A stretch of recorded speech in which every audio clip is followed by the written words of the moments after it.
que mi situación económica.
Buenos días, Saúl.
Buenos días, doctores, ¿cómo están?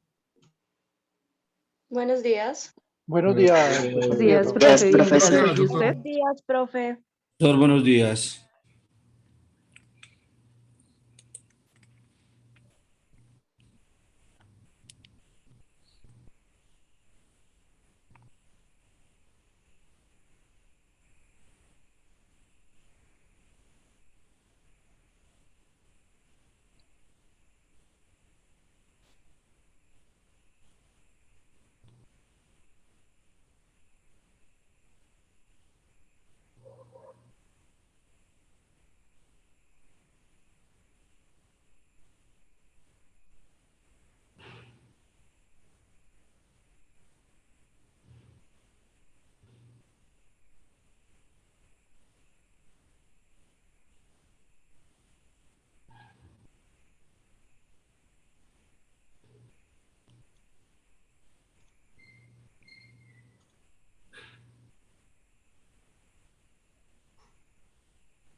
Bueno, estamos mirando las normas rectoras del Código Penal. ¿En cuál quedamos ayer?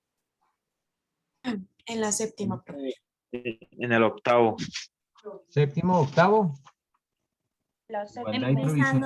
Perfecto. Empezando la octava, profe. Listo. Vimos retroactividad y ultraactividad de la ley penal. Sí, señor. Sí, Sí, señor. señor, ese lo vimos en el artículo 6º. El séptimo, básicamente. Entonces, sexto, sí, bueno. Nótese, para recapitular, que no siempre el derecho penal es justo. Sin embargo, y voy a hacer alusión a lo que hablan de artículo 6 de legalidad con relación a la ultra y retroactividad de la ley penal. Sin embargo, con esas reglas es que funciona el Código Penal. Y le repito, no siempre las reglas son justas. Antes de continuar, usted, ¿quién es el monitor de este grupo? O la monitora. Profe, yo, Amela Intera. Ah, bueno, perfecto. ¿Ustedes tienen un grupo de WhatsApp? Sí, señor, tenemos un grupo general. Entonces, le voy a pedir el favor que me incluya en ese grupo de WhatsApp, por lo menos durante este módulo. ¿Para qué? Para que les comparta algunas lecturas, no solo a la plataforma, sino a las personas que por algún motivo no puedan ingresar a la plataforma, pues les comparto las lecturas que son de obligatorio cumplimiento, se las comparto en el grupo de WhatsApp. Bueno, Bueno, profe, sí, señor. ¿quién es? ¿Cuál es el nombre de la monitora? Camila Intero. Perfecto, listo. Entonces les decía que no siempre, y volviendo a lo relacionado con la legalidad, con ese norma rectora de legalidad, no siempre las penas son justas. Pero el hecho de que no sean justas no quiere decir que no sean legales. Son penas completamente legales. Así parezcan injustas. Y eso lo vamos a entender mucho mejor con un ejemplo. Y les voy a pedir el favor que repasen los conceptos de retroactividad y ultraactividad. Pero con un ejemplo lo entendemos mejor. Les voy a compartir pantalla.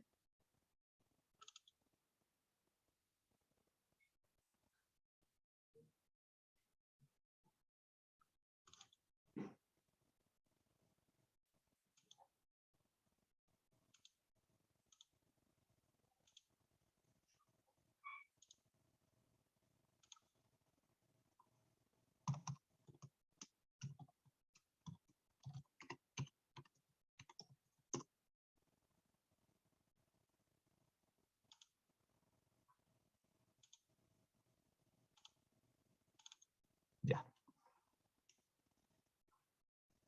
Y vamos a observar cómo en ocasiones, y no puede parecer justa la pena.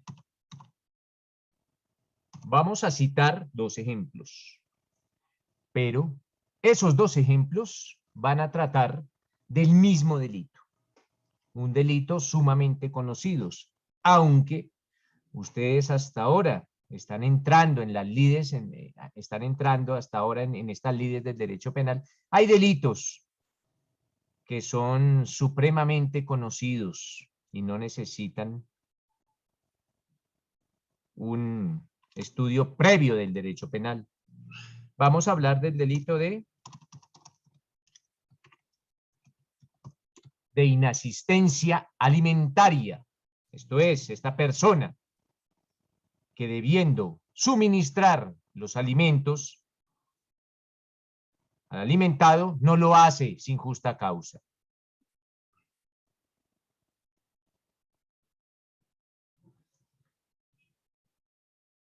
En este caso vamos a citar 2 ejemplos para entender lo que estoy explicando. Entonces, ojo, esta persona se sustrae a su obligación para con el alimentado sin justa causa. En el primer caso, el procesado es la persona A. Él es el procesado penalmente. Lo denuncian penalmente. ¿Por qué? Por la probable comisión del delito de inasistencia alimentaria.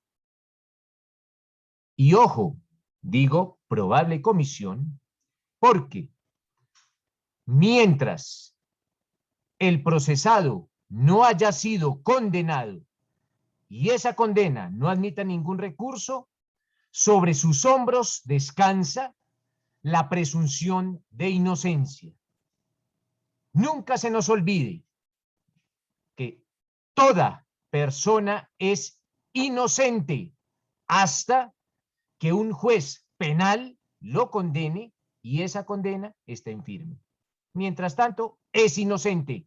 Sobre sus hombros descansa la presunción de inocencia. Así se encuentre procesado. El procesado es inocente hasta que el juez manifieste lo contrario. Y el juez penal, no los medios de comunicación ni las redes sociales, los jueces penales, nadie más. Entonces, le repito que en el primer caso estamos ante un procesado A. Y este procesado A es denunciado por la presunta comisión del delito de inasistencia alimentaria. Esta persona A se ha sustraído de su obligación alimentaria. No responde por su obligación alimentaria. Y eso en Colombia es un delito, castigado con pena de cárcel.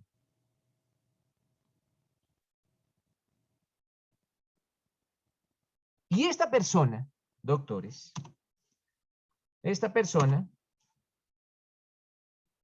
se sustrajo de su obligación alimentaria para con un hijo. No responde por los alimentos de su hijo. Es una persona irresponsable y delincuente porque no se sustrae de su obligación alimentaria. Y este hijo, doctores, tiene 10 años de edad. Tenemos esos datos. La persona, el procesado o la procesada, es la persona A, se ha sustraído de su obligación alimentaria para con su hijo y su hijo cuenta con 10 años de edad. La pregunta es, ¿desde cuándo se ha sustraído esta persona de su obligación alimentaria?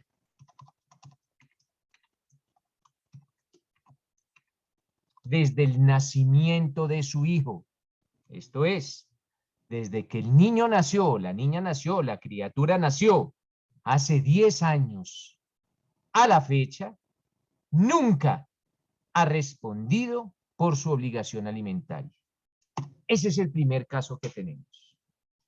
Yo creo que es un caso supremamente claro. En el segundo ejemplo. Ojo, estamos hablando del mismo delito.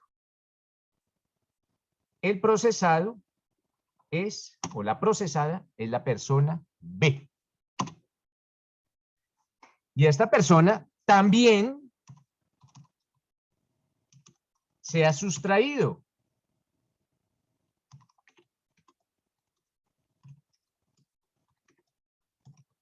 de su obligación alimentaria. Y también con un hijo. Y ese hijo tiene 1 año de edad. ¿Desde cuándo se ha sustraído este señor B o esta persona B?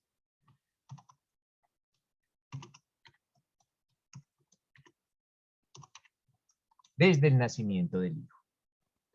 Entonces, nótese, doctores, que estamos ante 2 casos. En el primero, estamos hablando de una persona que se ha sustraído de su obligación alimentaria desde hace 10 años para con su hijo. Y en el segundo, de una persona que se ha sustraído de su obligación alimentaria hace 1 año. Ahora bien, en este caso hipotético, ustedes son los jueces. Y al adelantarse o al desarrollarse el juicio, encuentran que tanto A como B son responsables penalmente. Las pruebas así lo indican. Indican que el procesado o la persona A y la persona B son responsables del delito. Entonces no nos vamos a entrar en discusiones probatorias, no.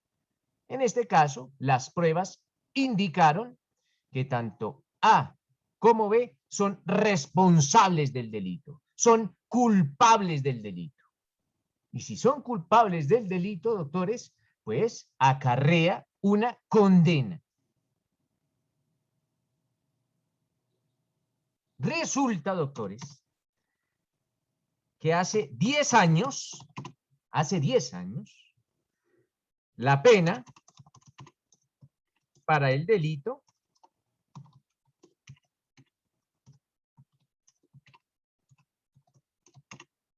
¿cuál era la pena para el delito de inasistencia alimentaria hace 10 años? Esto es un caso hipotético, ¿no?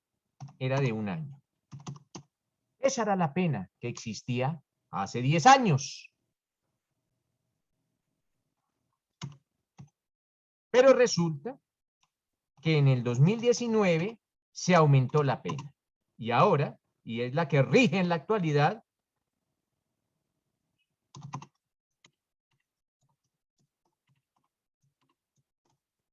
en el 2019 hubo una reforma. Y esa reforma, en este caso hipotético, todo esto es hipotético, aumentó la pena. Y aumentó la pena de 1 a 5 años. Entonces ustedes juegan con eso. Esos son los datos que tienen como jueces.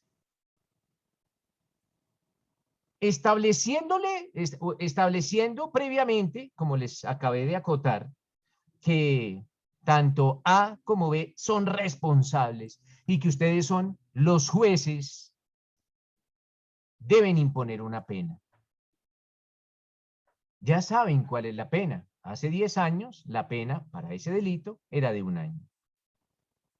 Pero en el 2019, la pena se aumentó a 5 años.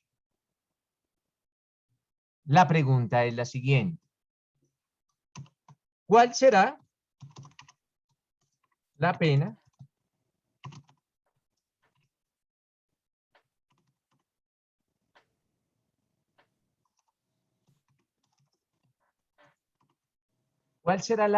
a imponer al procesado A? ¡Ojo! Solo vamos a hablar, mis doctores, del procesado A por ahora.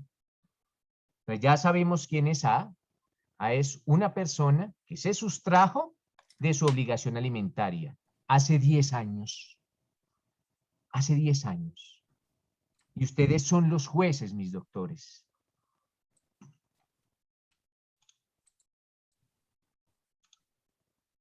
Bueno, escucho a Nicolás Guerrero. ¿Cuál será la pena, hombre Nicolás? Profe, no, qué pena. Préndame la cámara, Nicolás. Buenos días, profe. Buenos días. Pues yo tengo una pregunta. Digamos, la persona acusada es responsable, digamos, bueno, digamos del delito, de lo que estamos hablando. Pero si el hijo no está reconocido, o digamos... Yo si... dije, Nicolás, que la persona es culpable del delito. No dije que íbamos a entrar en discusiones probatorias. Si es responsable, Nicolás, es porque... No para aclarar el caso. Espéreme, que... Nicolás, espéreme, no se ponga en careos conmigo. Si le digo que es responsable, es porque el juez determinó que es responsable, punto. El juez debió haber determinado que era su hijo. Eso se lo probaron. Por eso, No, sí. nótese, Nicolás, que si no fuera reconocido, pues no, el juez no lo haya responsable. En este caso, les digo, el juez determinó probatoriamente que esa persona es culpable del delito. Todas las pruebas demuestran que es culpable y ustedes son los jueces y lo van a condenar. Entonces la pregunta es que la pregunta solo va girando en torno a eso. ¿Cuál será la pena? La pena, no más, no necesito ninguna otra. Si está reconocido, si se parecía o no se parecía. Digamos que él se podría coger, digamos, a la pena de que va 1 año, ¿no? Según lo que hablábamos ayer. Ojo, Nicolás, porque no es lo que él se acoja, es lo que el juez diga. Es la pena que el juez diga, no la que él se acoja. ¿Desde cuándo acá los procesados acogen su pena? Las penas son las que los jueces digan. Entonces, Nicolás, usted, Nicolás, 5 años. Estoy hablando con Nicolás, por favor. No me interrumpan porque esto se nos vuelve como el Congreso y nosotros no nos vamos a rebajar a comportarnos igual. Perdón, a las profesor, del qué Congreso. pena. Entonces, estoy hablando con el juez Nicolás. Entonces, Nicolás ya es el juez. Nicolás ya determinó que esta persona es responsable. Entonces, Nicolás, usted como juez va a imponer una pena. Nicolás va a imponer una pena. Yo le haría ¿Cuál sería la pena que Nicolás le impone a ese procesado? En ese momento, pues se le haría la de 5 años. Entonces, Nicolás indica que la pena sería de 5 años. La pregunta es, ¿por qué, Nicolás? Porque pues viene de una inasistencia alimentaria ya la persona desde hace 10 años, entonces no le podría aplicar la misma condena o digamos la misma, sí, el mismo castigo a la que la persona ve, ya que digamos el niño tiene 1 año. Claro, pero Nicolás, usted entendió, bueno, antes de eso, de ahorita vamos a resolver, una vez hayamos escuchado, pues a las personas que quieren intervenir. Entonces, primero vamos a hacer como una tabla. Nicolás, el juez Nicolás, aquí todos son ustedes, son jueces, ojo, mañana ojalá los quiero ver de jueces. El juez Nicolás impone una pena de 5 años de prisión. ¿Listo, Nicolás? Vale. Correcto. Listo. Quedamos ahí. Gracias, Nicolás. No, Ahora pero igual dice qué pena, no quería ni contradecirlo ni nada. Solo No. me pareció... No, Nicolás, me tranquilo, pareció... tranquilo. Mire que hasta ahora nos estamos conociendo. Lo que yo quiero, Nicolás, es que cuando yo pregunte algo, se me responda ese algo y no otras cosas, ¿sí me entiende? Solo necesito saber la pena. Tranquilo, tranquilo que yo no sé que yo sé, yo también, de hecho, soy estudiante todavía y sé que... No, profe, disculpe, qué pena. Vamos, no, fresco. Bien, vamos bien. Ahora la jueza Stephanie, voy a escuchar a la jueza Stephanie Ortiz Rubio. Hola, buenos días. Préndame la cámara, Stephanie. Ah, sí, se me olvida. Bueno, entonces aquí usted es la jueza. Ojo porque usted, jueza Stephanie, solo está procesando a esa A. No vamos a hablar de B todavía. Pena, Stephanie. Yo voy a utilizar retroactividad. Entonces aplicaría una norma de hechos pasados al presente, porque es lo más conveniente pues para el procesado. No me ha dicho la pena, Stephanie. ¿Cómo así? O sea, le tengo que decir que... ¿Qué pena le va a imponer? La de 1 año. Ah, bueno, O sea, no lo había dicho. Utilizaría No lo había dicho. retroactividad. Nos había hablado de una retroactividad, pero nunca nos dijo la pena. Y ojo, La de un año. porque el juez no puede decir, usted como juez, decir, yo a usted le voy a aplicar la retroactividad porque es más favorable. Y se va. Y el procesador dice, bueno, ¿y qué? ¿Qué es eso? ¿De qué está hablando esta señora jueza? A veces ni siquiera le entiende el abogado, mucho menos le va a entender el procesado. Entonces, un año. ¿Listo, Stephanie? Sí, sí, señor. Vale. Ahora, Luz Adriana. Buenos días, profe. Buenos Yo le días. aplico pena de un año De un por año. ultraactividad. Sí, por ultraactividad, teniendo en cuenta la ley vigente al momento de la ocurrencia de los hechos. Perfecto. Eso es Un lo que año. yo haría. Sí, señor. Vale. José Humberto. Yo lo que haría, profe, es que como los hechos se cometieron, por decirlo así, dentro del margen de la anterior norma, se podría aplicar la ultraactividad. Ujú. Es decir, se puede aplicar la ley que fue derogada. Vale. Esa es la retroactividad. Entonces, pena, José. Sería de un año. Un año. Perfecto. ¿Qué nos dice Nicole Tatiana? Pues yo diría que un año, ya que ninguna persona puede ser juzgada con normas que ya pasaron después, sino con la norma al momento de cometer el delito. Entonces se le aplica la favorabilidad por retroactividad. Entonces le toca un año. Perfecto, Nicole. Miguel Ángel. Profesor, yo de juez le aplicaría la ley de un año, La ya que pena de viene un siendo año. la pena de un año, ya que viene siendo más favorable para el procesado, porque él cometió el delito hace 10 años y vendría siendo ultraactividad, porque el proceso se le inició, no se le inició, qué pena. Le aplicaría la pena de un año. Listo. Doctor, buenos días. Yo le impongo un año porque el delito fue cometido la denuncia fue hace 10 años. Exacto. Listo, Elber. Kevin.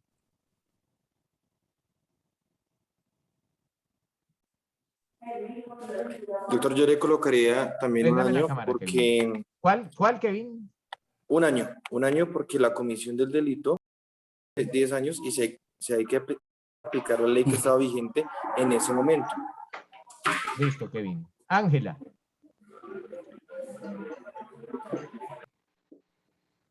Estoy de acuerdo con que también la pena sería de un año y tendría en cuenta el principio de la favorabilidad, y de acuerdo a que una norma pasada la traigo a hoy, utilizaría entonces la retroactividad para aplicar esa norma. Listo, Ángela. Luisa. Buenos días, profe. La cámara. Yo también proceso al condenado, proceso al juzgado a una pena de un año. Lo condena a Debido un a que- año, el procesado. Sí, señor. Vale. Karen. Karen Montenegro.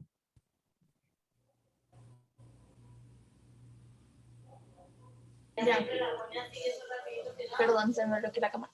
Yo también estoy de acuerdo en que un año, pues porque en el momento que se cometieron los hechos, pues esa era la pena. Listo, Karen. Gracias. Miguel Antonio Latorre.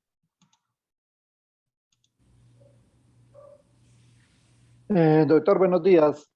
Yo le aplicaría con base al principio de favorabilidad, teniendo en cuenta la ley al momento de la comisión del delito, lo condeno a un año.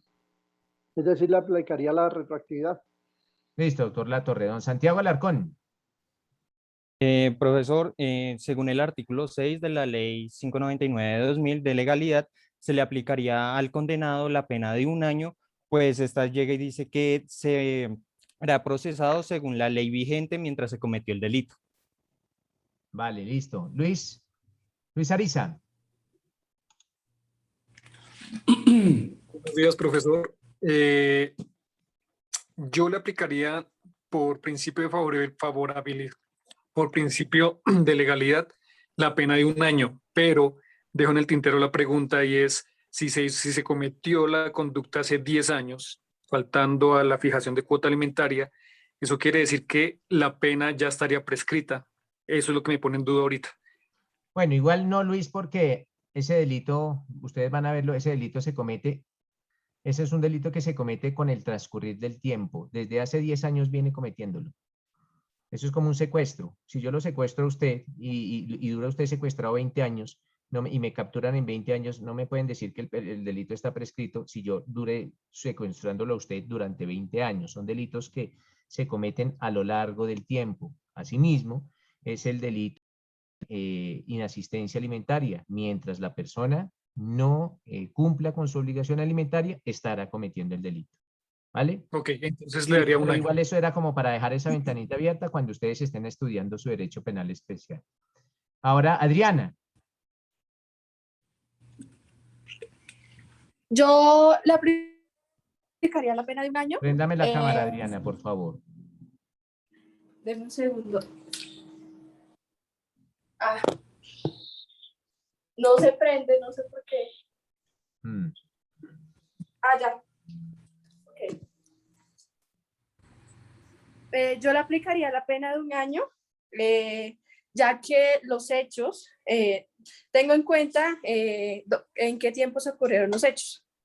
O sea, le aplicaría la ley que estaba vigente en el momento de que él incumplió pues la norma o la ley. Listo, gracias. Saúl. Profesor, buenos días. Buenos días. Profesor, yo al procesado A le aplicaría la pena de 1 año y al procesado B... Estamos hablando de A, Saúl, solo estamos hablando de A. A 1 año, profesor. Vale, porque perfecto. le aplicaría la ley vigente para la época. Listo. ¿Qué nos dice Lenin? Doctor, muy buenos días. Pues lamentablemente, como la norma lo dicta, ¿no? Sin hacer alusión al principio de favorabilidad, porque en este caso no deberías aplicar, pero pues como dice usted, las leyes en nuestro país son un poco a veces como contradictorias. Por lo que dicta la norma, lastimosamente habría que aplicarle 1 año, ya que nadie puede las leyes existentes, es decir, de que se le juzga acorde a la ley que esté vigente en el momento de la comisión del delito. Es decir, que pues en el 2019 todavía está vigente y lo acobija la ley que lo juzga solamente 1 año, debido a que los hechos, debido a que fueron hace 10 años y la norma se vino a actualizar en el 2019. Entonces todavía lo acobija la ley anterior, la del 2019, y por lo tanto, y lastimosamente, habría que aplicarle la pena de 1 año. Perfecto. ¿Qué nos dice Francisco José Quevedo? Profesor, yo le aplicaría 1 año porque se juzga por la ley que existe, profe. Listo. ¿Qué nos dice Sofía Briceño? Préndame la cámara nuevamente, le repito. Yo le aplicaría la de 5 años, teniendo en cuenta que está incumpliendo con esta cuota desde el momento en que nació el hijo hasta el día de hoy. Entonces, teniendo en cuenta que la ley del 2019 sigue vigente y esta persona está todavía incumpliendo con la cuota, le pondría la de 5 años. Listo. ¿Qué nos dice Natalia Palacio? Le pondría la condena de 5 años porque prevalece la Constitución política en el artículo 44, donde son derechos fundamentales de los niños, la salud, bueno, varias cosas, entre esas está la alimentación. Entonces yo le aplicaría la de 5 años. Listo. Espérate, Natalia, porque tú citaste el artículo 44 y quiero hacer claridad con respecto a lo que dice Natalia. Lo que dice Natalia que utiliza, Natalia utiliza el artículo 44 de la Constitución, ¿cierto, Natalia? Y básicamente, ese artículo indica que los derechos de los niños priman sobre los demás. ¿Es así o no? Tal cual, eso es lo que quiero decir. Listo. Entonces, Natalia, si bien es cierto, y ustedes no lo conocen y lo van a conocer hoy, Si ni es cierto, eso dice el artículo 44, eso no es cierto. Los derechos de los niños no priman sobre los demás, porque hay unos derechos que están por encima de los derechos de los niños. Lo vamos a ver más adelante. El artículo 29, que es el del debido proceso, y el del principio de legalidad, está por encima del derecho de los niños. El artículo 33, que es el de la no incriminación o inmunidad penal, también está por encima del derecho de los niños. O sea que esa afirmación, la afirmación contenida en el artículo 44 de la Constitución no es absoluta, es una afirmación relativa. Los derechos de los niños priman sobre los demás, salvo, sino que no está ahí escrito, salvo que no existan otros derechos más importantes que los derechos de los niños, y de pronto lo vamos a ver también con un ejemplo más adelante. ¿Listo, Natalia? Por último, el encierra. Buen día, profe. Yo le aplicaría la 5 años porque a pesar de que el delito fue cometido hace 10 años, se está cometiendo en la actualidad. Entonces, por eso le aplicaría 10 años. Vale, perfecto. Entonces, una vez los he escuchado, una vez han realizado sus intervenciones, vamos a establecer lo siguiente. Aquí tenemos nuevamente nuestro caso y solo vamos a hablar del procesado A, de este procesado. La norma rectora de la favorabilidad por retroactividad o por ultraactividad es de obligatorio cumplimiento. Por eso está incluido en el título del Código Penal que nos habla sobre las normas rectoras. Esto es, las normas rectoras, mis doctores, son de obligatorio cumplimiento. El juez que no obedezca, el juez que no siga una regla rectora, estará cometiendo un delito que se denomina prevaricato. En este caso, ustedes como jueces tienen, óigase bien, tienen que aplicar la norma rectora de la favorabilidad. Y en el caso del procesado A, se preguntarán, si bien es cierto, él viene cometiendo el delito hace 10 años, pues vamos a mirar cuál norma le es más favorable, si la que existía hace 10 años o la actual. Les indiqué que hace 10 años la pena era de 1 año y la actual es de 5 años. Entonces, le es la norma que regía hace 10 años. Eso se denomina favorabilidad por retroactividad. Una norma que ya no existe, la vamos a aplicar hoy en día. ¿Y por qué la vamos a aplicar hoy en día?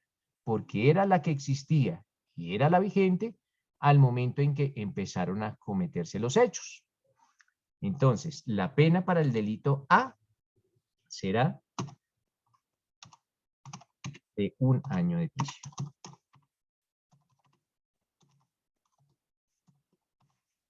Y nótese cómo esta persona lleva 10 años cometiendo un delito.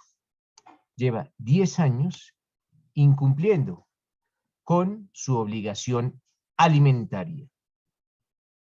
De contera, de doctores. Lógicamente, y para no volver a perder tiempo que no necesitamos, la pena para el procesado B será de 5 años de prisión. ¿Por qué? Porque es la pena que rige actualmente. Es la pena que existía cuando él cometió el delito y no ha cambiado.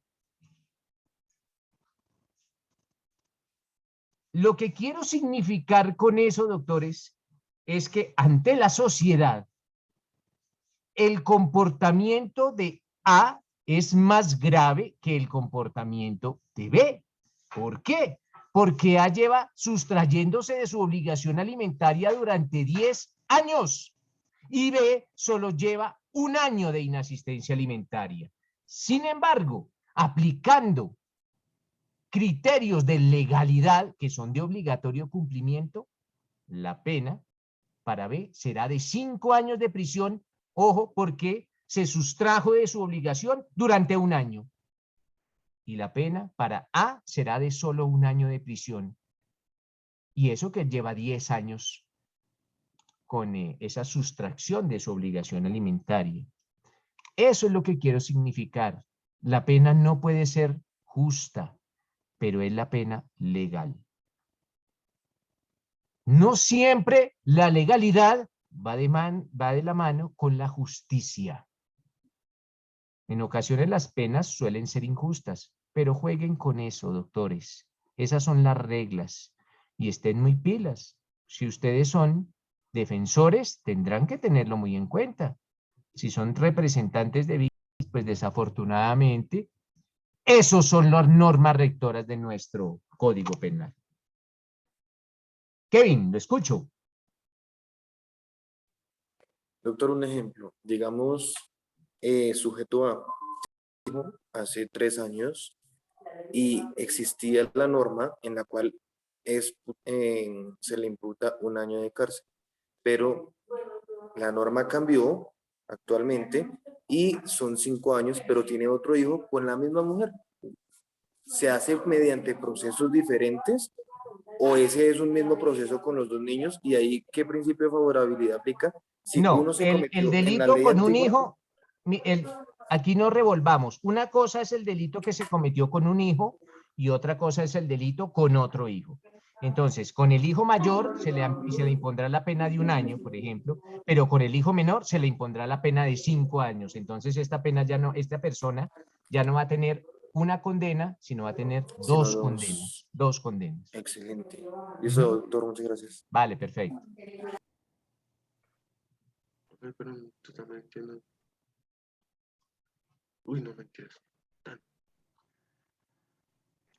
Listo, doctores. Miren esas cosas que descubrimos cuando vamos adentrándonos en el estudio del derecho penal.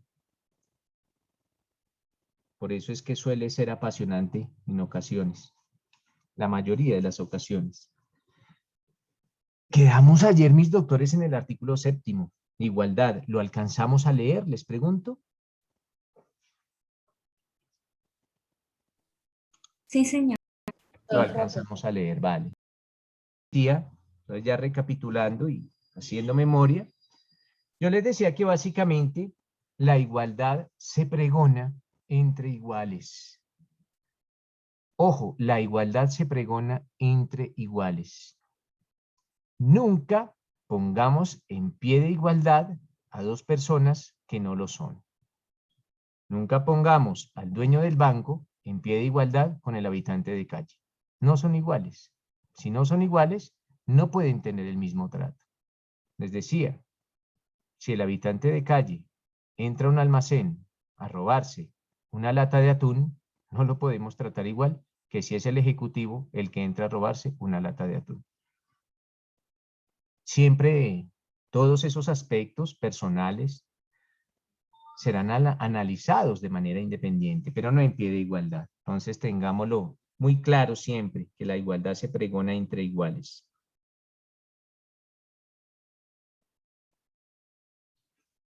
Artículo 8º. Prohibición de la doble incriminación. Antes de eso, Miguel Antonio, ¿alguna acotación? Sí, doctor. Entonces, con lo que usted acaba de explicarnos, entonces el derecho fundamental a la igualdad queda ahí como en suspenso. ¿En qué caso, Pues en doctor el Latorre? caso que usted nos acaba de comentar y el mismo que comentaba ayer de la chica estrato 5 que se sustrae una lata de sardinas y el habitante de calle que hace lo mismo. Ella posiblemente tiene un nivel cultural alto, estudio y tiene el modo económico de comprar esa lata de sardinas. Infortunadamente el habitante de calle no. Pero como la Constitución política en uno de sus derechos fundamentales habla que derecho fundamental a la igualdad, hombres y mujeres somos iguales ante la ley. Sí, pero entonces le digo, mi doctor Latorre, que somos iguales, pero entre iguales, porque el habitante de calle, tal y como usted lo dice, sobre él recae una circunstancia ya sea de ignorancia, de marginalidad o de pobreza extrema. Cualquiera de las tres se puede llegar a presentar. No pasa lo mismo con el ejecutivo o con la chica estrato 5. Entonces, la igualdad siempre se tiene que pregonar entre iguales. Ojo, entre iguales. Entonces, el derecho de igualdad no se puede entender tan abstractamente. No, nunca. El derecho a la igualdad se tiene que entender entre iguales. ¿Listo, mis doctores? Gracias, doctor. Muy amable, Un señor. momentico, por favor.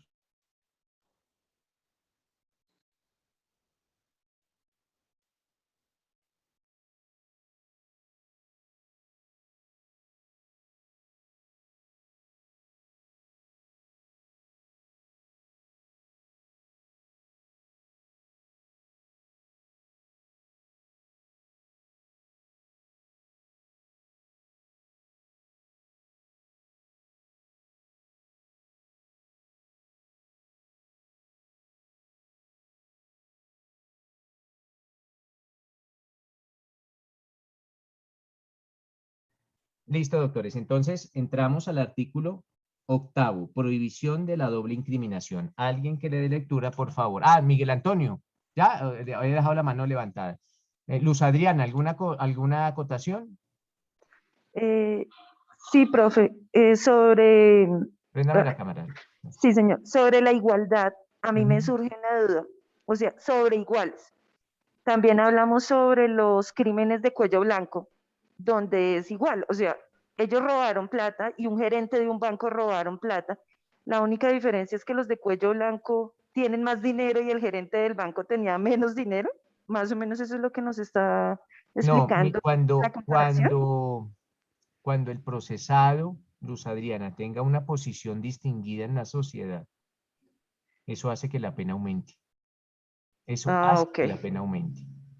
Entonces, no vamos a hablar de cargos, ¿no? No de cargos, sino de las personas como en términos grupales. A donde quiero significar es, y lo vamos a ver más adelante cuando estemos analizando cómo se dosifican las penas. Si el procesado tiene una posición distinguida, eso va a aumentar su pena, pero si la persona, el procesado, tiene alguna circunstancia, ya sea de ignorancia, de marginalidad o de pobreza extrema, va a hacer que esa pena disminuya. Ok, profe, gracias. Vale, Lenin.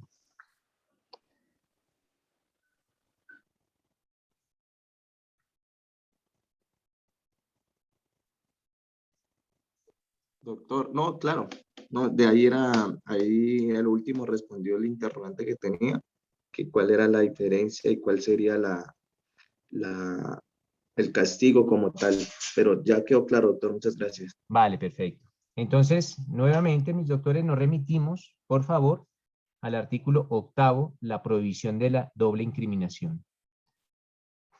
Alguien que le dé lectura. Artículo 8º, prohibición de la doble incriminación. A nadie se le podrá imputar más de una vez la misma conducta. Se me fue. La misma conducta punible, cualquiera sea la denominación jurídica que se le dé o haya dado, salvo lo establecido en los instrumentos internacionales. Bueno, mis doctores, ese principio es conocido como el non bis in ahí, non bis in idem.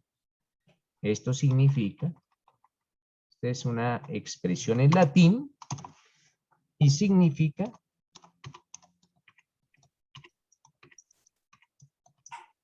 no dos veces por lo mismo.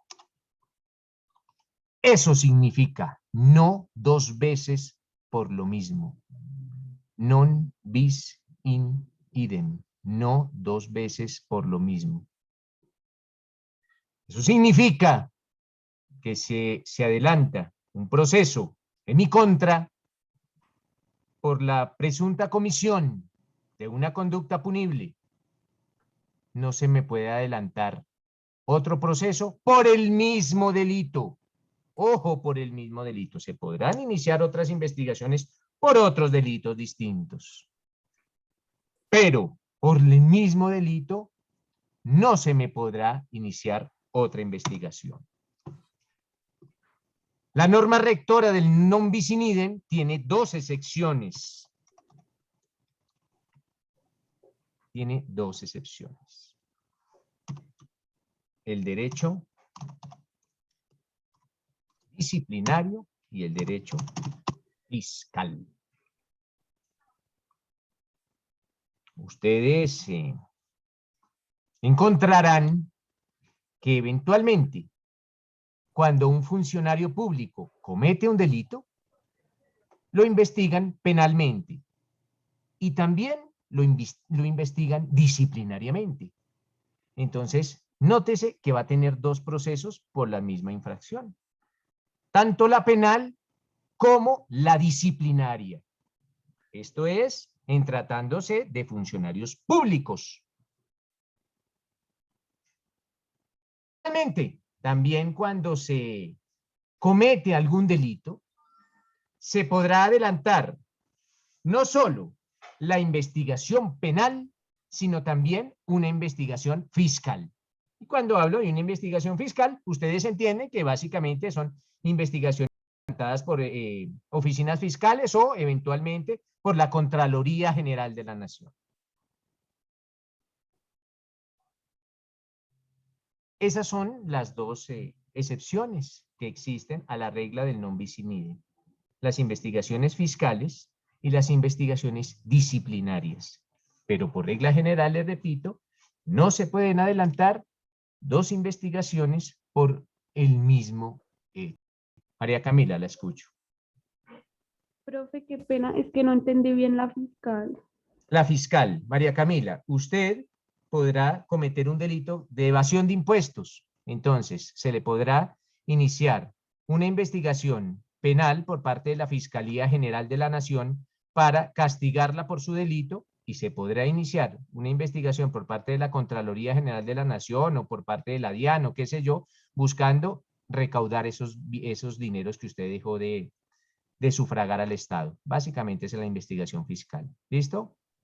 Gracias, profe. Vale. Entonces, no olvidemos, por favor, mis doctores, este principio. El principio del non bis in idem, no dos veces por lo mismo. No lo olvidemos, no dos veces por lo mismo. ¿Por qué? Lo van a utilizar bastante en su derecho penal. Con estas dos excepciones. Estas dos excepciones, pues, ya las conocen.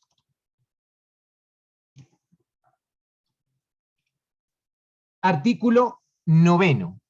¿Quién le da lectura? Roger, ¿alguna pregunta? Sí, doctor, buenos días. Cuénteme. Pues con respecto a este último artículo de la prohibición del doble incriminación. Préndame la cámara, Roger. Qué pena, profe. Sí, cuénteme. Para el caso que planteaba el compañero de la inasistencia alimentaria con respecto a los dos hijos, ¿no le aplicaría también este artículo?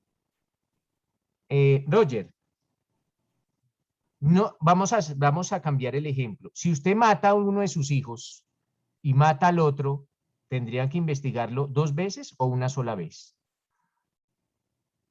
¿Pagaría solo el primer delito y el segundo no? El primero es un delito, homicidio, y el segundo es otro delito, que es el mismo delito, pero es otro delito distinto, de la misma naturaleza.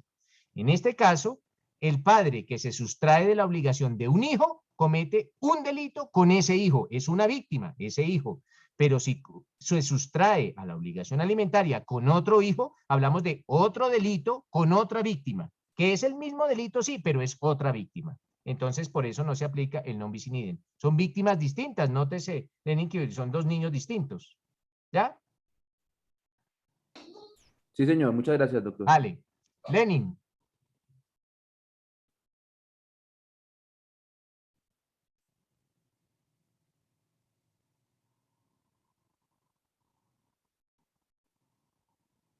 Lenin se fue. Camila.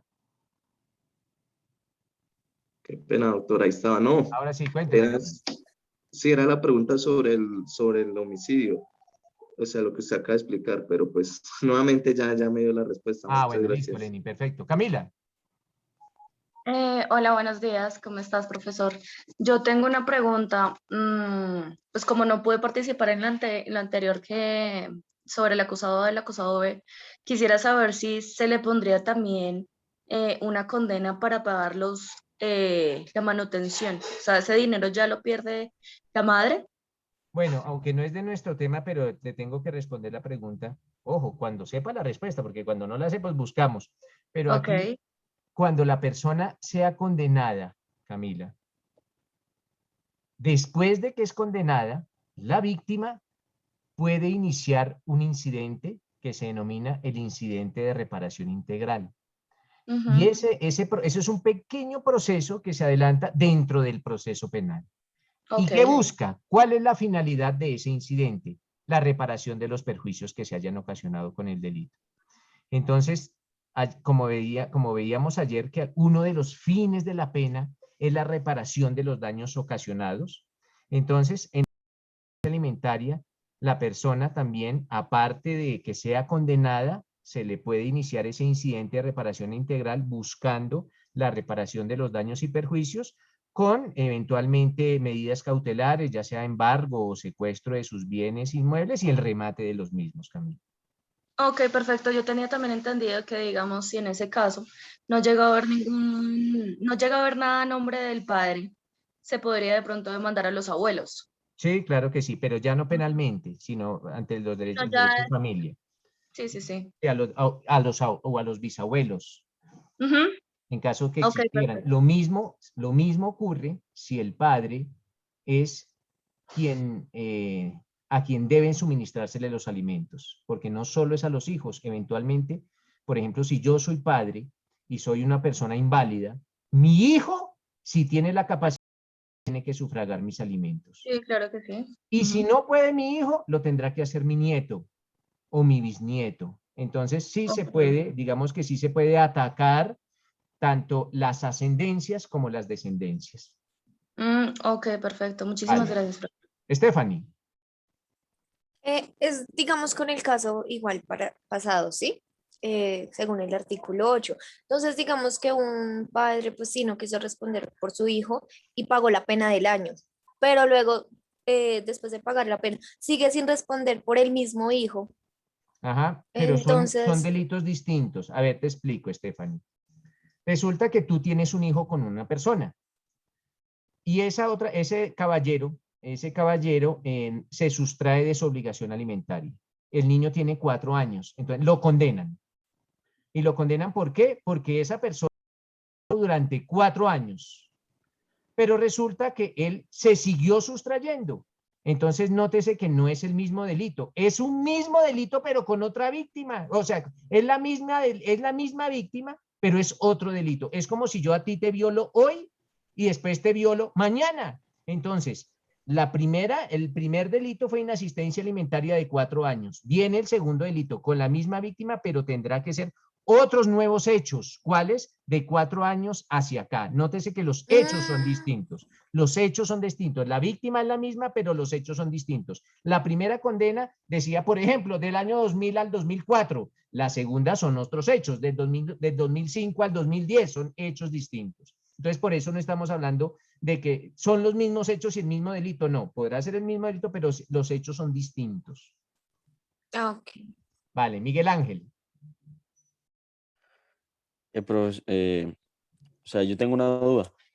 En el caso del segundo, el procesado, el padre que la condena fue de 5 años, una vez que salga a la libertad y no se ha cambiado la ley y no cumple con la inasistencia, vuelve y comete el delito de inasistencia alimentaria por el mismo hijo, él tendría que pagar la condena.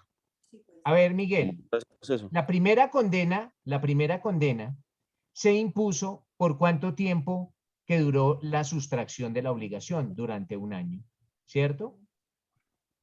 Yo estoy hablando del ejemplo que él se había sustraído durante 1 año. En el primero se sustrajo durante 5 años y en el segundo se sustrajo durante 1 año. Entonces, Y el esa segundo. persona ya va a la cárcel, eventualmente, va a la cárcel. ¿Por qué? Porque dejó de cumplir su obligación alimentaria con un hijo durante 1 año. Y como él sale y sigue siendo irresponsable, pues está cometiendo un nuevo delito. Un nuevo delito. Ese delito es nuevo, con la misma víctima, pero los hechos son distintos. Los primeros hechos era ese año que dejó de responder. Ahora los nuevos hechos es ese nuevo tiempo que está dejando de responder y eventualmente va a ser objeto de una nueva condena. Porque son hechos distintos, porque son tiempos distintos. O sea que no importaría si la ley con la que se le aplicó en la condena pasada sigue en vigencia. Sí, no interesa, son hechos distintos y va a tener una pena distinta, porque son hechos Listo, distintos. gracias. José Humberto. Profe, o sea que a un funcionario público, por decirlo así, Préndame la se le cámara, José pueden, Humberto. señor, a un funcionario público se le pueden abrir dos procesos disciplinarios, un proceso disciplinario y un proceso fiscal por el mismo hecho. Sí, un proceso disciplinario y un proceso penal o un proceso fiscal o a veces hasta 3. A los funcionarios públicos, de hecho, cuando cometemos errores, nos abren 2 procesos, el disciplinario que busca sancionarnos disciplinariamente y el penal que busca sancionarnos penalmente. Por eso esa es una de las excepciones al no 2 veces por lo mismo. Esa es una excepción legal, José. Eso, profe, muchas gracias. Luis. Gracias, profe. Quería traer acotación a su respuesta y a los compañeros, y es que pagar la condena de prisión no extingue la responsabilidad pecuniaria sobre el implicado o el procesado. Es decir, le puede pagar la pena, pero aún así queda el tema económico que debe pagarle al menor. Quería traer esa... Claro, Luis, pero esa- indistintamente de eso, si usted dejó de responder por su hijo 10 años y va para la cárcel por esos 10 años que dejó de responder y sale de la cárcel y sigue respondiendo, está cometiendo un nuevo delito, porque son nuevos Sí, hechos. sí, lo que hoy es que no entonces, eventualmente, lo de lo civil, porque la cuestión, la obligación pecuniaria es una obligación civil. Aparte de eso, la obligación penal está cometiendo un nuevo delito con la misma víctima, pero con unos nuevos hechos, que son ese tiempo que no se tuvo en cuenta en la condena. La condena solo tuvo en cuenta, digamos, los 10 primeros años, y de 10 años para acá, entonces serán nuevos hechos y eventualmente tendrá otra nueva condena. Así es, a lo que hoy es que no subsana el tema económico. Lo que No, usted acaba de nunca, decir, el nunca. tema Ya civil. la Entonces, económico son ya temas será diferentes. asunto, ya la sentencia será como un título valor, la podrán cobrar como un ejecutivo, qué sé yo. Así es. Vale. Tatiana Cruz. Profe, gracias. Profe, tengo una pregunta. En el ejemplo que tenemos ahora, si la persona sale en libertad después de que ya fue condenada, pues eso ya se toma como cosa juzgada. Si la persona sale y sigue cometiendo el mismo delito, ya no estaría en la obligación como juez de aplicar la ley de retroactividad, ¿verdad?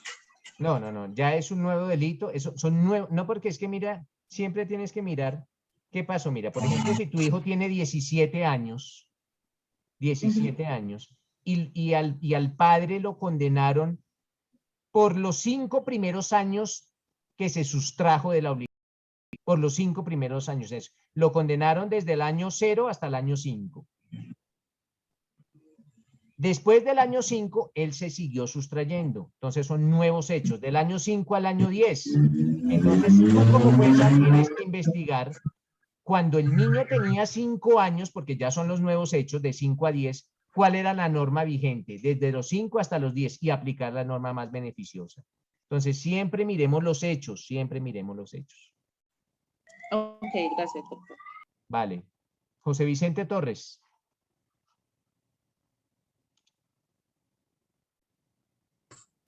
Doctor, buenos días. Buenos días. La pregunta mía, digamos, en el tiempo de que esta persona dura pagando en prisión los 5 años, ¿de qué manera se maneja ese tiempo o le sigue corriendo la cuota alimentaria? O sea, ¿cómo la manejan ahí? No le entiendo la pregunta. ¿Cómo así que de qué manera se maneja ese tiempo? No sé qué es lo que está preguntando. Bueno, la pregunta es, la persona está condenada a 5 años. A él le dictan orden de captura, va a pagar los 5 años. En ese tiempo que dura en prisión, esos 5 años que duró en prisión, ¿también se le corre la cuota alimentaria? Si él ¿O tiene, si él demuestra que no puede pagarlos mientras esté preso, pues no tendrá esa obligación porque se presenta una circunstancia de fuerza mayor. ¿Cuál? Pues si está preso, ¿cómo va a pagar? sí, Pero tiene que demostrarlo, porque indistintamente que esté preso o no, si tiene bienes inmuebles y recibe arriendos, puede pagarlo, pero eso ya hace parte del derecho probatorio. Él tendrá o, que demostrar que está en la imposibilidad de suministrar los alimentos, pero condenado quedó. o asumiría la responsabilidad el padre del condenado?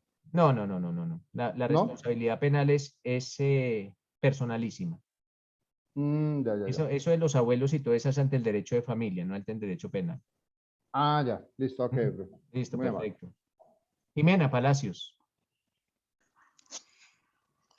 Buenos días, profe. Yo tenía una pregunta. En el caso, digamos, de Garavito, hablando sobre el artículo 8, él, digamos que, bueno, asesinó a demasiados niños aquí en Colombia, pero ahorita que pues ya como que está pagando toda su condena, Ecuador dice que él también asesinó y violó a 2 niños de su país y lo quieren como extraditar después de que termine la condena, como para volverlo a condenar. Ahí también se aplicaría lo de no 2 veces por lo mismo. A ver, Jimena, si esos 2 niños no fueron incluidos en todas las condenas que él tiene, pues resulta que son 2 delitos nuevos que no han sido juzgados. Entonces no hablamos de 2 veces por lo mismo, porque son 2 delitos nuevos, 2 víctimas más que se descubrieron. Sí, esos niños, si esos 2 niños ecuatorianos ya fueron, digamos que él fue condenado, que Garavito fue condenado por esos 2 niños, sino que Ecuador quiere imponer otra condena porque eran ecuatorianos, lo podrá hacer, pero se tendrá en cuenta la pena que haya purgado en Colombia. O sea, que casi la respuesta es, si dentro de todas las condenas que tiene Garavito se encuentran esos 2 niños, Ecuador no puede hacer nada. Si dentro de todas esas condenas los 2 niños no están, sí se puede hacer porque esos casos no fueron juzgados. Ok. Vale. Miguel Ángel.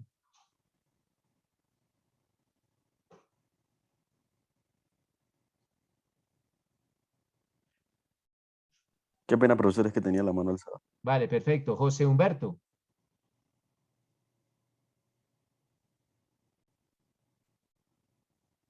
Perdón, profe, tenía la mano levantada. ¿Y Camila? Profe, yo sí, de lo que habló mi compañera hace poco, no me acuerdo del nombre, qué pena. Sobre lo del caso de... Espérame un segundo, qué pena contigo.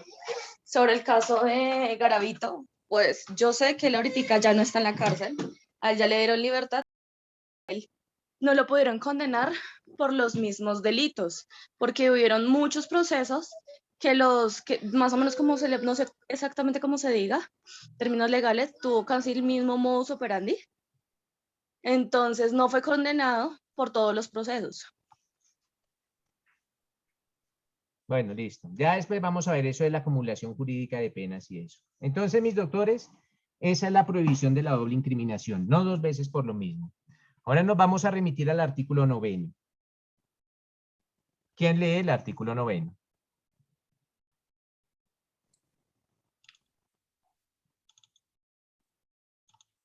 Conducta punible. Para que la conducta sea punible, se requiere que sea típica, antijurídica y culpable. La casualidad por sí sola... ¿La qué? No ¿La basta. qué? ¿La qué? La casualidad. ¿La qué? Casualidad. No, señor, léame bien. Causalidad. Perdón. Bueno, léame bien. Causalidad. Disculpe. Exacto. Causalidad. Causalidad. Por sí sola no basta para la imputación jurídica del resultado. Listo, Elber, gracias. Miren, básicamente, mis doctores, ¿qué es lo que está diciendo este artículo 9? Este artículo, pónganle mucha atención a todos, pero a este especial. Para que una conducta sea delito, una conducta realizada por un ser humano, sea delito, tiene, ojo, aquí no es que puede o no es que nada, tiene que cumplir 3 requisitos. Ojo, tiene. El primero, que la conducta sea típica. El segundo, que sea antijurídica. Y tercero, que sea culpable. Tiene que reunir los 3 requisitos. No 1, ni 2, ni 1,5, ni 2,5, sino los 3. Se tienen que cumplir estos 3 elementos para pregonar que una conducta sea un delito. Si falta alguno de ellos, nunca, absolutamente nunca, esa conducta será delito. En esto no hay excepciones, mis doctores. Pero por ahora, aunque no sabemos qué es típica, antijurídica y culpable, empecemos desde ahí. Que la conducta sea típica, que la conducta sea antijurídica y que la conducta sea culpable. Tienen que reunirse estos 3 delitos. Si falta alguno de ellos, no será un delito. No será un delito. Ahora, vamos a hablar de la tipicidad. Y cuando hablo de tipicidad, doctores, estoy haciendo alusión a este primer elemento del delito, a lo que indica el código que la conducta debe ser típica. Cuando hablamos de la tipicidad, estamos hablando de una conducta típica. Y sobre la tipicidad nos habla el artículo 10º del Código Penal. Ese artículo, bueno, no lo explica muy bien, pero sí no lo describe, aunque lo tengo que explicar muy bien. ¿Qué nos dice, mis doctores, el artículo 10º sobre la tipicidad? ¿Qué diablos es eso de la tipicidad? Alguien que lea el artículo 10º, por favor. La ley penal definirá de manera inequívoca, expresa y clara las características básicas estructurales del tipo penal. En los tipos de omisión, también el deber tendrá que estar consagrado y delimitado delimitado claramente en la Constitución política o en la ley. Vale, entonces vamos a tratar de entender en qué consiste, mis doctores, la tipicidad. Artículo dice, esa conducta, ojo, esa conducta, la conducta, ¿y cuál conducta? Pues la conducta que la gente, lo que hizo el procesado, ese hacer o ese no hacer, tiene que estar descrita en la ley. Les pregunto, mis doctores, les pregunto, matar, la conducta de matar, ¿está descrita en la ley como delito? Sí. La respuesta señor. es sí, está ya en el 103. Es una conducta delictiva, el matar es delito. ¿Por qué? Porque lo dice la ley. Lo dice la ley. Esa conducta es delito. O sea que esa conducta está consagrada como delito. Pregunto.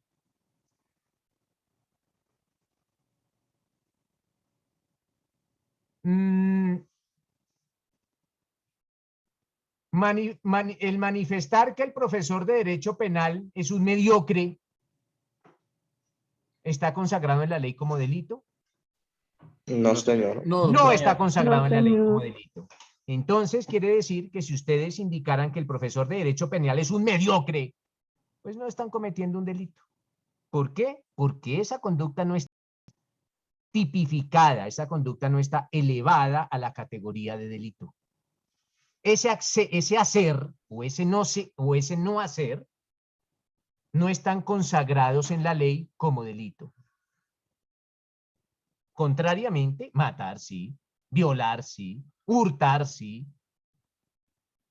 Entonces, esa conducta, cuando yo hablé de la gente, doctores, de la gente, estoy hablando del procesado, para mejor entender, para que lo mejor entendamos. Cuando yo digo, el agente tiene que hacer, cuando siempre que hable del agente, estoy hablando de esa persona que eventualmente está entrando en estos mares del derecho penal. Entonces, la conducta de la gente, y la conducta de la gente es un hacer o un no hacer, tiene que estar tipificada en la ley. Uno puede cometer un delito o por un hacer o por un no hacer. El salvavidas observa al bañista de la playa que se ahoga y no hace nada, comete un delito. Y comete un delito por no hacer lo que debió haber hecho. Otro delito se comete por el hacer, ya una acción. Como hablan los penalistas, una inervación de los músculos. Hay un movimiento, hay una acción, ya sea de las manos o de la lengua. Uno comete delitos con la lengua también, en lo que atañe a la injuria y a la calumnia.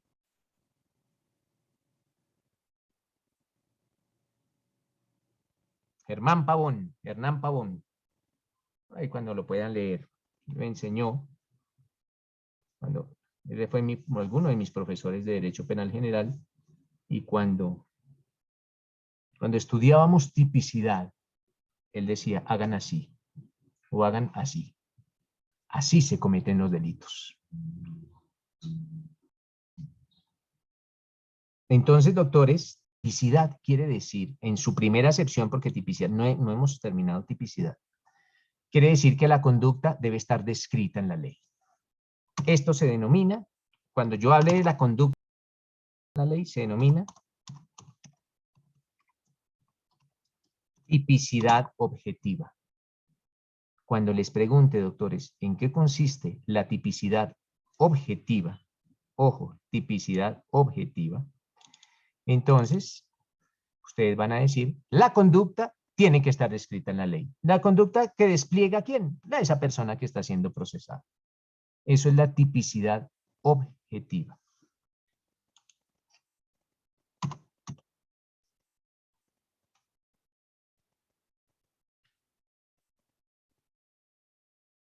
Más adelante vamos a ver, pero lo tenemos que dejar sentado desde ahora,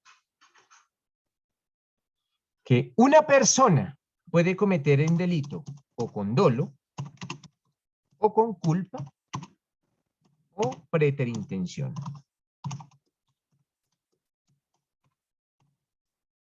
Más adelante, de pronto mañana o el lunes, vamos a hablar del dolo, de la culpa o de la preterintención. Y vamos a explicar cada uno de ellos.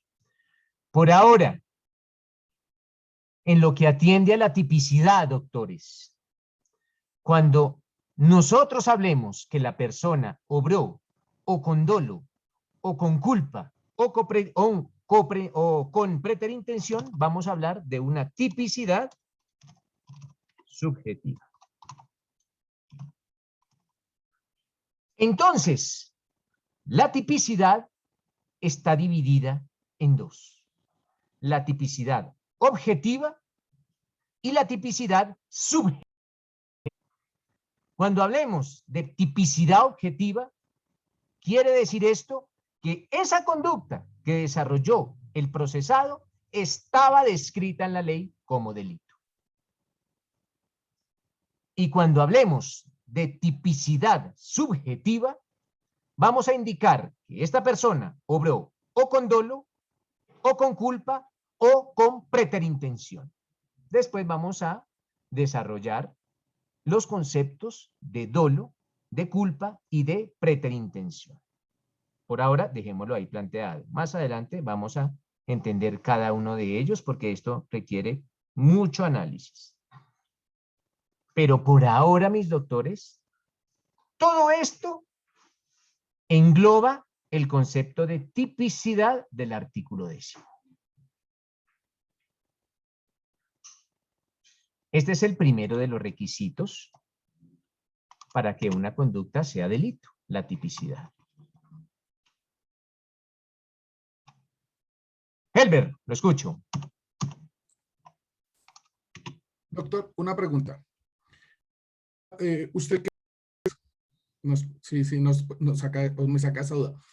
¿Usted tiene en cuenta el dolo, la culpa o la preterintención para dar condena también? Siempre, o sea, digamos, siempre, se o sea, tiene que, de hecho se tiene que hacer. Se tiene, no es... Sí, o sea, no, eso, mire que todavía, Helber, estamos en las normas rectoras, siempre se tiene que hacer. Porque la pena es distinta para el dolo, la pena es distinta para la culpa y la pena es distinta para la preterintención. Entonces se tiene que hacer. Y se tiene que hacer en aplicación de un principio que se denomina tipicidad estricta. A uno lo tienen que condenar por lo que hace, no por lo que dice la fiscalía, ni por lo que diga el juez, no por lo que realmente hizo o dejó de hacer. Listo. Gracias. Vale. Eso era. Y de hecho no lo fui, Helber, lo soy. Sino que, ¿Todavía ejerce, doctor? Sí, Qué claro bueno. que sí, claro que sí. Ojalá no los tenga, y aquí entré. Una vez me tocó una audiencia hace poco con un alumno de la universitaria y ya no lo traté como profesor alumno, sino como juez defensor. Y le fue un poco mal. Es que lo diga el doctor Latorre también, que ha ido, creo que ha asistido a mis audiencias. Pero bueno. Miren, doctor, hasta ahora estamos hablando de la tipicidad. Por ahora estamos hablando de eso. Miguel Antonio, lo escucho. Por lo que acaba de decir el doctor es cierto, o sea, usted es excelente persona, pero allá le da palo a uno parejo. Allá eso es sin compasión y lo pule a uno, créame que eso lo ayuda a uno bastante, mi doctor. Dale, listo. Entonces, miren, doctores, vamos a hablar solo de la tipicidad. Hasta ahora estamos hablando de la tipicidad. Y existen dos clases de tipicidad, la tipicidad objetiva y la tipicidad subjetiva. Ya entendimos la tipicidad objetiva. Esa conducta tiene que estar descrita en la ley. Dejamos planteada la tipicidad subjetiva. La conducta es desplegada o con dolo, o con culpa, o con preterintención. Todavía no lo hemos entendido, pero ya lo dejamos planteado. Lo vamos a desarrollar más adelante. El segundo requisito que se necesita para que una conducta sea delito es la antijuridicidad. ¿Y qué significa la antijuridicidad? Todos los delitos, doctores, protegen bienes jurídicamente tutelados. Bienes que tienen que ser tutelados por el Estado. Cuando que un bien tiene que ser tutelado por el Estado, pues estoy haciendo alusión a que un bien que tenemos lo tiene que proteger el Estado. ¿Y cómo lo protege? Pues diciéndole a la sociedad, ojo, señores sociedad, si cualquiera de ustedes atenta contra alguno de esos bienes, le voy a meter a la cárcel o le voy a imponer una sanción o un castigo. El primer y más importante de los bienes jurídicamente tutelados es la vida. Ese es un bien jurídicamente tutelado.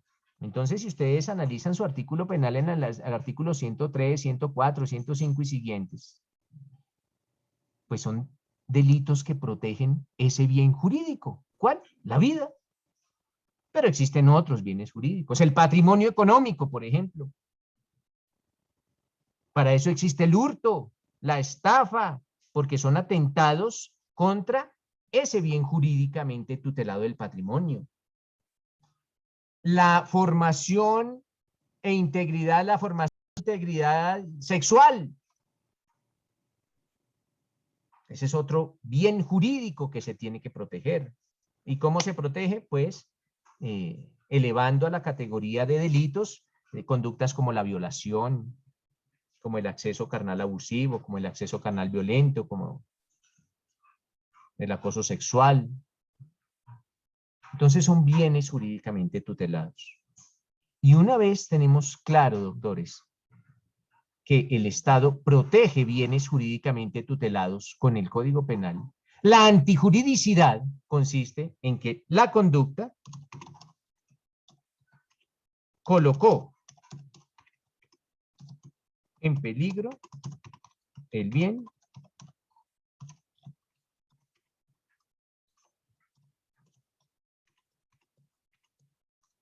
o lo lesionó.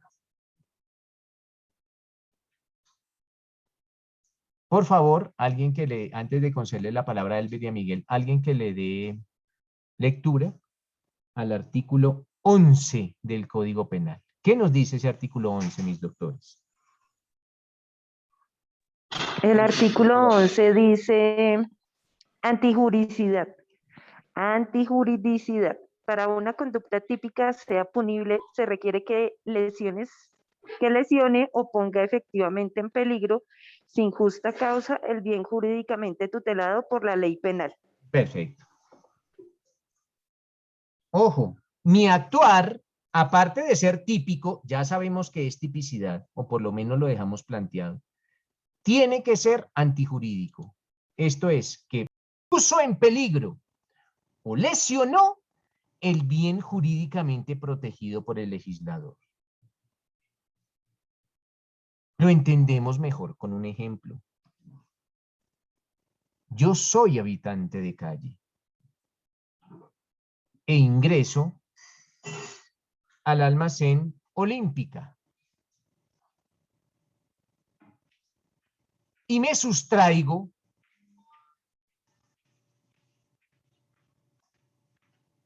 una lata de atún. Me robo una lata de atún del Olímpica. Ustedes se preguntarán, ¿cuál es el bien jurídicamente tutelado protegido por el legislador en el delito de hurto? Y la respuesta es el patrimonio económico. ¿Y el patrimonio económico de quién? Pues de la víctima. En este caso, ¿quién es la víctima? Pues la víctima es una persona jurídica, el almacén Olímpica. Las personas jurídicas no pueden cometer delitos, pero sí pueden ser víctimas de delitos.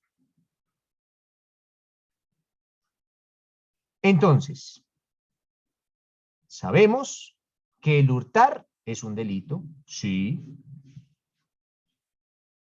¿Sabemos quién es la víctima? Sí, la víctima es una persona jurídica que se llama Olímpica. Y en este caso específico, un habitante de calle hurtó o se sustrajo sin cancelar una lata de atún del almacén Olímpica. Les pregunto, mis doctores,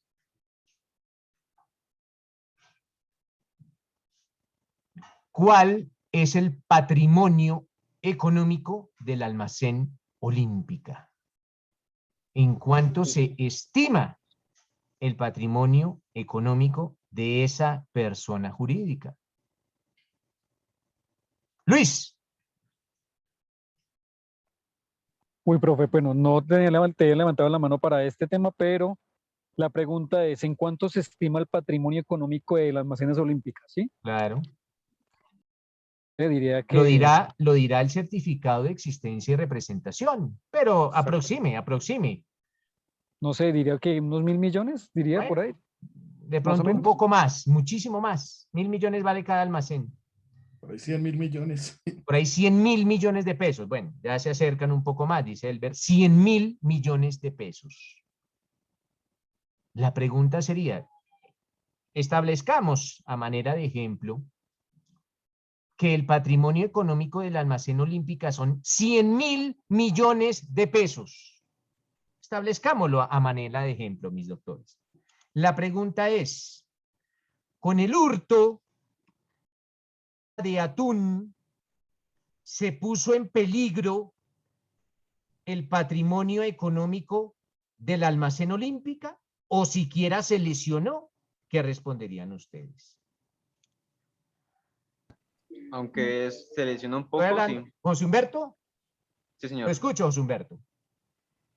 Aunque eso es solo una lata de atún, sí se lesiona. Se Porque hay un lesiona. hurto. O sea, Y la cuando empresa a tiene una que implicar en el persona, pasivo. cuando a una persona con un patrimonio económico de 100.000 millones de pesos le hurtan 7, ¿lesionaron en su patrimonio económico? Minúsculamente, pero sí. Perfecto. ¿Qué nos dice Luis? Ahora sí. Profe, yo diría que sí, sí está cometiendo el delito. Yo no la estoy conducta preguntando si típica. está cometiendo el delito o no, sino si se está lesionando o poniendo en peligro el bien jurídicamente tutelado. Yo diría que sí, sí, porque aunque sea de menor, pues de un valor irrisorio para lo que realmente tiene Almacenes Olímpica en su patrimonio, sí está afectando pues su patrimonio. Así tenga mucha plata, imagínense que todo el mundo lo haga. ¿Cuánta plata le están quitando a Almacenes Olímpica? Luis, nunca me haga esos análisis, porque usted no puede condenar a una persona diciendo, ¿qué tal que todo el mundo lo hiciera? Estaría yo a esa pobre persona castigándola por los que hacen otras personas. ¿Sí me entiende? Sí, Entonces, señor. usted no puede decir, yo a usted lo castigo porque qué tal que todo el mundo hiciera lo que usted hace. No, y a mí qué me interesa como procesado lo que hagan los demás. A mí me castigan es por lo que yo haga nomás. Ojo, ojo con eso. No podemos, no podemos los analistas jurídicos colocar penas por lo que creemos o por lo que puede pasar, sino efectivamente por lo que la persona hace. Y en este caso, un habitante de calle entró al almacén Olímpica y se sustrajo una lata de atún. Ustedes dicen que efectivamente lesionó terriblemente. La lesión tiene que ser una lesión grave, por eso es lesionar. No. Lesionar es casi que dejar No lo lesiona. en peligro el bien jurídicamente tutelado en virtud de la cuantía del hurto. Algunos de ustedes dicen, sí, mínimamente, pero lo lesionó. Esto es, va a entrar de pronto en déficit, va a entrar en déficit el patrimonio económico de Almacenes Olímpica por la sustracción de una lata de atún. Ustedes lo dicen, pero escuchemos otras voces. ¿Qué nos dice Jimena Palacios? Sí, profe, efectivamente, yo también pienso que lesionó gravemente pues el patrimonio de Olímpica en este caso. Posiblemente con esa lata de atún, el Almacén Olímpica puede ver seriamente afectada su patrimonio.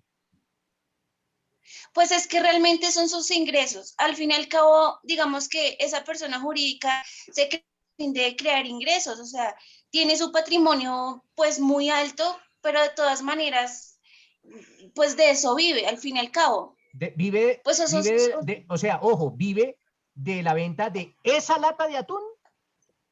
No, los productos más, sino que me refería Jimena, de pronto. Esta persona solo se robó una lata de atún, no se robó muchos productos más.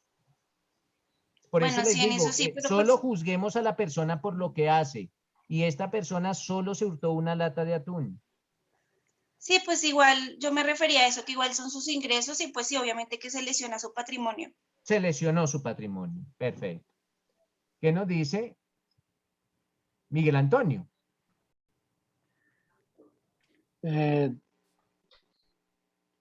Aló, doctor, no creo que se lesione gravemente como es la pregunta por lo mismo que estamos hablando. Es una persona jurídica que tiene un patrimonio, pongámosle a modo de ejemplo, de 100.000 millones de pesos y se le perdieron, entre comillas, 7.000 pesos.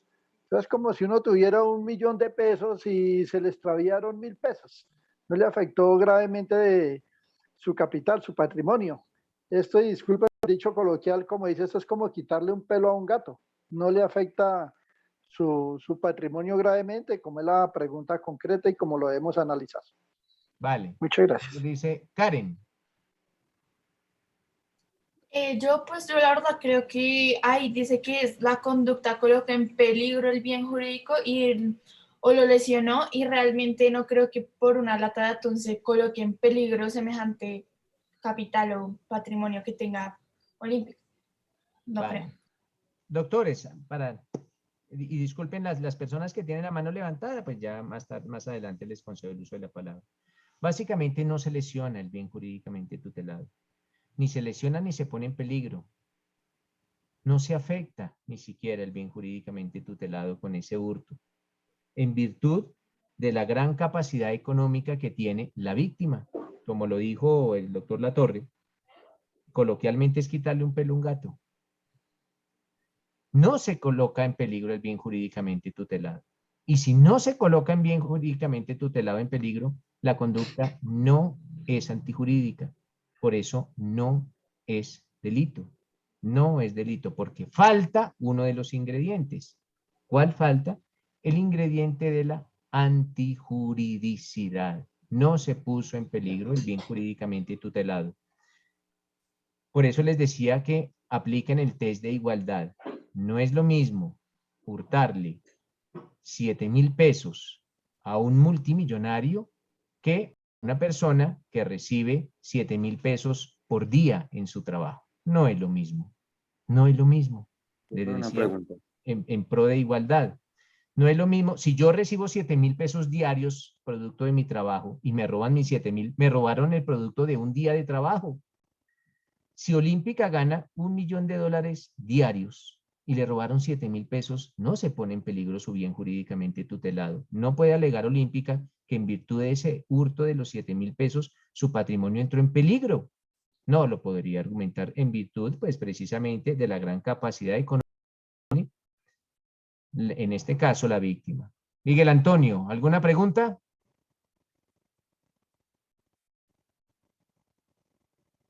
José Humberto.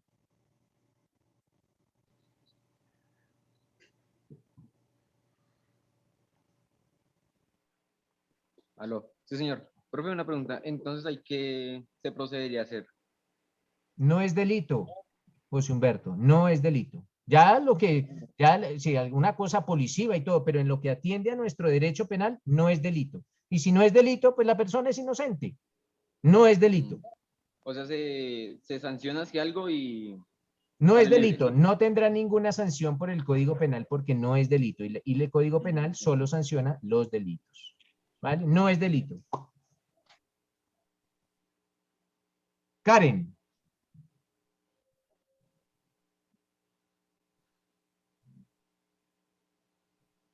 No, perdón, no baje la mano, perdón. Vale. Don Luis Ariza. Profe, entonces para recapitular y tener claridad en las ideas, no es lo mismo robarle en la calle o hurtar en la calle a una persona que gana un salario mínimo un iPhone 12 que se lo compró con esfuerzo a robarle ese mismo iPhone 12 a una persona que gana, no sé, 10 salarios mínimos al mes. ¿No es lo mismo? No es lo mismo, no es lo mismo. Ustedes tendrán que probar, todo es con base en el derecho probatorio. Siempre nuestros análisis tendrán que ir de la mano con las pruebas. Tendrán que probar que lesionó el patrimonio económico de la víctima. Si no se llegó a lesionar, no es delito, porque falta la antijuridicidad. Pero si se llegó a lesionar, será delito. Pero porque lo dicen las pruebas, ¿vale? Ok, profe. De pronto un iPhone 12 a una persona con 10 salarios mínimos, con 10 millones, de pronto sí le puede llegar a afectar. Pero si usted se lo rebala a Claro, ojo, a Claro, allá en el almacén, ya es otra voz. Ya sería otra voz. No estoy alentando, ojo, yo no estoy alentando para que ahorita se vayan a Claro a robar los iPhone 12. No, pero eventualmente, si lo hicieran, esa conducta no es antijurídica. Listo. ¿Qué no? Gracias. John Alejandro. Profe, yo también tengo una pregunta. ¿En qué momento se considera que ya se lesiona la economía de una personalidad jurídica si tiene tanto dinero en su patrimonio? ¿En qué momento ya se eso considera? depende, John, de cada persona jurídica y depende de su patrimonio. Cada quien indicará, acorde con sus ingresos y acorde con su patrimonio, cuando se considera lesionado y lo tendrá que demostrar. Usted, John, tendrá que demostrar si un hurto de $1.000.000 lo afecta o no lo afecta. Si lo afectó, la conducta es antijurídica y si no lo afectó, la conducta no lo será, pero cada caso será completamente distinto. ¿En qué momento? Lo dirán en las pruebas. Por eso les digo que siempre todos estos conceptos que se deben probar tienen que ir de la mano con las pruebas, con el derecho probatorio. ¿Qué nos dice Patri Anaya? Dice aquí, Patri Anaya. Tiene apagado el micrófono. Cuando una conducta como el robo de una lata de atún a una gran empresa se hace repetitiva por la misma persona. Digamos, todos los viernes ese habitante de calle va y se roba una lata de atún, va y se roba una lata de atún, va y se roba una lata de atún. Sí. ¿Queda sin ser delito siempre? Pero es que mire, Patrick, que la solución la tienes tú. ¿Será que si todos los viernes roba una lata de atún, se pone en peligro el bien jurídico, o sea, se hurta una lata de atún, será que pone en peligro el bien jurídicamente tutelado del éxito? ¿Con el hurto cada 8 días de una lata de atún? Sí, los hurtos en las cadenas, en las grandes superficies, lesionaran sustancialmente su patrimonio, ya no existirían los almacenes de cadena. No existirían. Porque los almacenes de cadena sufren hurtos a diario, ni siquiera cada 8 días, a diario. Les doy pistas, les doy tips para que cuando les toque, en un caso hipotético, resolver un caso como estos, ya sea como defensores, si eventualmente se ven enfrentados ante un caso como estos y ustedes están obrando en el rol de defensores, pues aleguen la antijuridicidad material. Y si la alegan, tendrá que probar la víctima que ese hurto, así sea repetitivo, le lesionó su patrimonio económico. Y esto no es de hablar, esto es de probar, de probar. Se tendrán que probar con los medios de prueba que efectivamente los 8, los 9 o los 10, las 10 sustracciones de la lata de atún lesionaron su patrimonio económico, pero ya la carga de la prueba la tendrá la representación de víctimas. Lenin, lo escucho.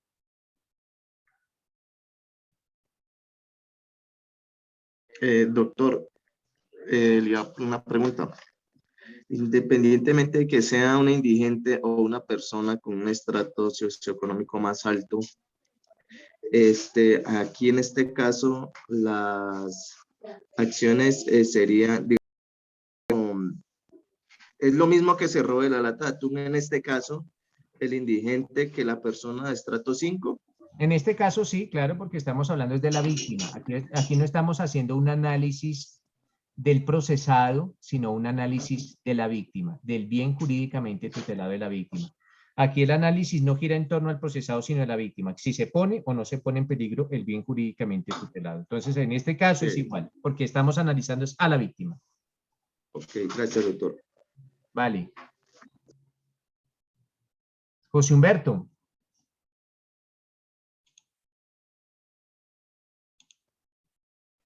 Profe, una pregunta. Y en el caso de este señor que condenaron a prisión por robarse un cubito de Maggi. ¿Usted tiene la sentencia, José Humberto? No, señor. Yo no conozco ese caso, José Humberto, no lo conozco. Tengo que leer la sentencia.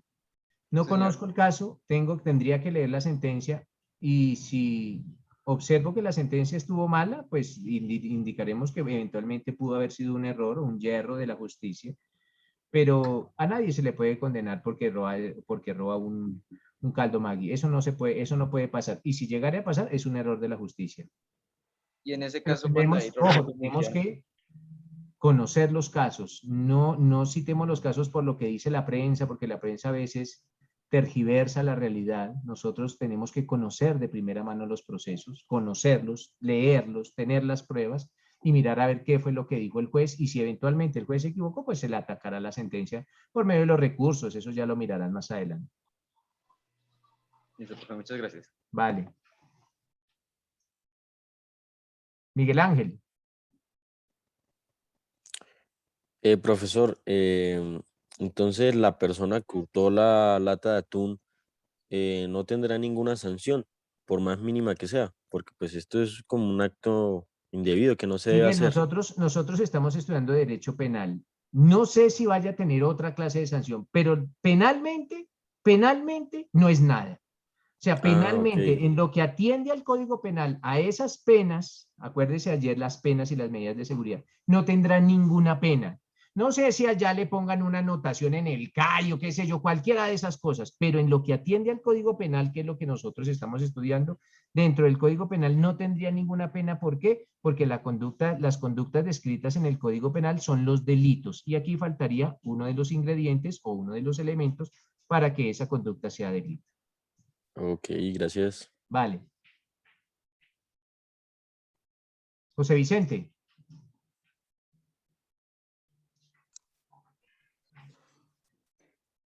Profe, disculpe, es que tengo una duda sobre el tema. Bueno, en lo penal, como tal, no hay ninguna condena en esta situación. ¿Por qué lo digo? Porque yo fui policía de 21 años y siempre tuvimos esa problemática cuando se capturaba a esta gente y se dejaba a disposición de la fiscalía.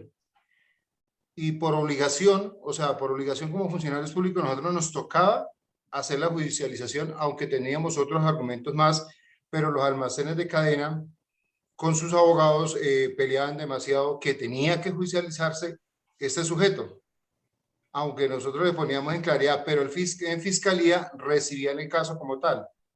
¿Es obligatorio que lo reciban en fiscalía para un desgaste jurídico en la parte administrativa con un caso de esos? Sí, es que mire que la labor de la policía, hombre José, no es juzgar.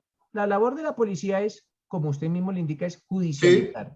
Ya Es la labor de la judicializar. fiscalía es mirar si esos hechos constituyen delito o no. O sea, la labor de la policía, digamos que es una labor previa. Ellos son una labor previa. Ellos solo judicializan esto de Dejar a capturan disposición. y dejan a disposición.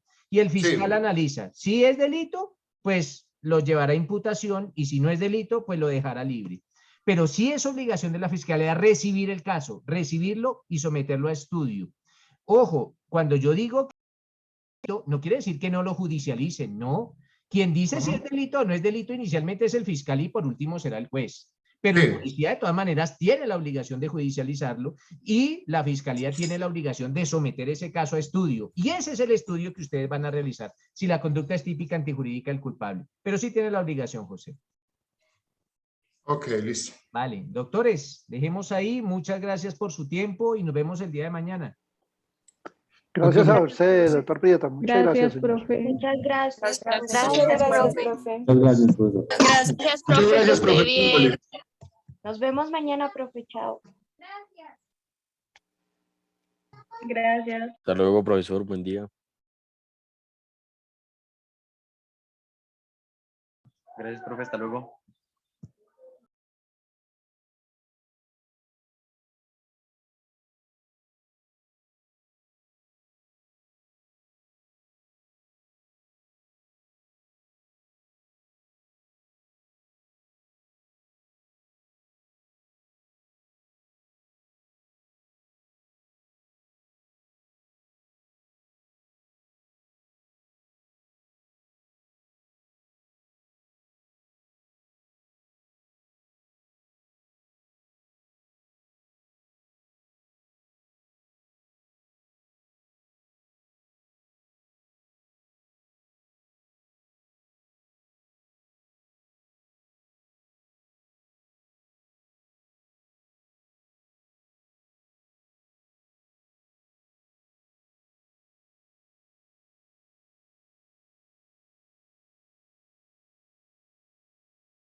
Compañeros, ya